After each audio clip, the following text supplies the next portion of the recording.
কিন্তু আমাদের এই ছাত্র জনতা যখন বলেছে বুকের ভিতর অনেক ঝড়, যত পারো গুলি কর, আমরা ততক্ষণ পর্যন্ত যুদ্ধ চালাবো যতক্ষণ গণতন্ত্র পুনরুদ্ধার করে এই দেশটাকে একটা সুন্দর জায়গায় পৌঁছে দিতে না পারে। আমি আপনাদের মতো একজন ছাত্র ছিলাম, আমি একটা বিশ্ববিদ্যালয়ে পড়াশোনা করার সুযোগ পেয়েছি। আমরা সে সময় বলার চেষ্টা করেছি, বারবার বলতে চেয়েছি যে এই ছাত্র সমাজ 52 ভাষা আন্দোলন, 47, 71 এবং পরবর্তীতে আমাদের 2024 পর্যন্ত প্রত্যেকটি ধাপে আমাদের যখন আর কোনো আশার আলো ছিল না, আমরা এটা বলেছি যে আমাদের রাজনৈতিক ধারাবাহিকতা কর্মসূচি ছিল। কিন্তু আমাদের এই ছাত্র জনতা যখন বলেছে বুকের ভিতর অনেক ঝড়, যত পারো গুলি কর, এই গুলি করার তরুণ ছাত্র প্রজন্ম যখন এই বাংলাদেশের আনাচে কানাচে থেকে বের হয়ে এসছে, তখন আমি বলেছি আমাদের বাংলাদেশে আমরা শুধু খুনি হাসিনার ফ্যাসিস্টকে পরাজিত করি নাই, আমরা পার্শ্ববর্তী একটা আধিপত্য রাষ্ট্রের অঙ্গরাজ্য বানানো ষড়যন্ত্রকে আমরা কবর রচনা করেছি।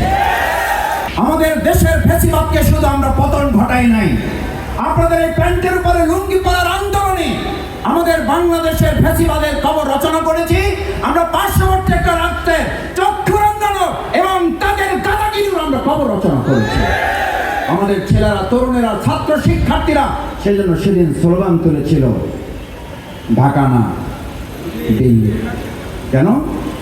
এই জন্যই যে এই দেশের তরুণ ছাত্র সমাজ, দামাল ছেলেরা আর কোনো রক্তচক্ষু আধিপত্যবাদ মেনে নেবে না। দ্বিতীয় কথাটি বলতে চাই, সম্মানিত শিক্ষক মণ্ডলী, শ্রদ্ধাভাজন সাংবাদিক বৃন্দ, আমার তরুণ প্রজন্মের ভাইয়েরা, এই দেশটা এখন তোমাদের। আমি তোমাদেরকে তুমি করে বলছি এই জন্য যে তোমাদের প্রতি তুমি বললে যে স্নেহ, যে মায়া, যে আবদারটা তৈরি হবে, সেই জায়গাটা তোমাদেরকে ধারণ করতে হবে। তোমরাই বলেছিলে আমাদের আবু সাইদ মুগ্ধ, আমাদের শেষ হয়নি যুদ্ধ, আমরা ততক্ষণ পর্যন্ত যুদ্ধ চালাবো যতক্ষণ গণতন্ত্র পুনরুদ্ধার করে এই দেশটাকে একটা সুন্দর জায়গায় পৌঁছে দিতে না পারে। এবং সেই জায়গায় মাঝখানে এসে যদি আমি নিজেও বাদশাহী, তোমাকে আমাকে মোকাবেলা করার জন্য প্রস্তুতি গ্রহণ করতে হবে।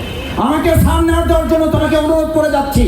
শফিকুল ইসলাম মাসুদ 2009 সাল থেকে শুরু করে 2024 সাল পর্যন্ত যত আঘাতপ্রাপ্ত হোক, তার মুখেও যদি ফ্যাসিবাদকে আনুকূল্য দিয়ে কোনো বক্তব্যের একটা লাইনও বের হয়, শফিকুল ইসলাম মাসুদকেও যেন এই জাতি ছাড় না দেয়।